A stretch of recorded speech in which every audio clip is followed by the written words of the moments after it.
દાહોદ જિલ્લાના સુખસર તાલુકાના હિંગલા ગામે આવેલ ભાટિયા ફળિયા વર્ગ પ્રાથમિક શાળામાં સ્થાનિક સ્વરાજ્યની ચૂંટણી અંતર્ગત રાજ્ય કક્ષાના મંત્રી રમેશભાઈ કટારા દ્વારા પોતાના પરિવાર સાથે મતદાન કરવામાં આવ્યા હતા।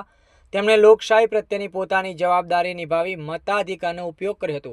ખાસ વાત એ રહી કે રાજ્ય કક્ષાના મંત્રી હોવા છતાં રમેશભાઈ કટારાએ કોઈ વિશેષ સવલત લીધા વગર સામાન્ય નાગરિકની જેમ લાઇનમાં ઊભા રહી પોતાના મતદાન કર્યું હતું, જે અન્ય મતદારો માટે પ્રેરણાદાયક બન્યા હતા। मतदान केन्द्र पर उपस्थित लोगोए पण तेमनी आ सरलता अने लोकशाही प्रत्येनी प्रतिबद्धतानी प्रशंसा करी हती।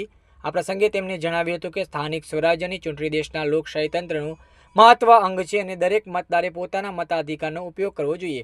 तेमणे मतदारोने अपील करी हती के तेओ शांतिपूर्ण अने निर्भय रीते मतदान करे तेमज कोईपण प्रकारना प्रलोभन के दबाणमां આવ્યા વગર યોગ્ય ઉમેદવારને મત આપે। मतदान केन्द्र पर पूरती सुरक्षा अने व्यवस्था जाळवવામાં આવી હતી, જેના કારણે સમગ્ર પ્રક્રિયા શાંતિपूर्ण રીતે આગળ વધી હતી અને મતદારોમાં પણ ઉત્સાહ જોવા મળ્યો હતો। Editor and chief Pankaj Ninama, Dahod.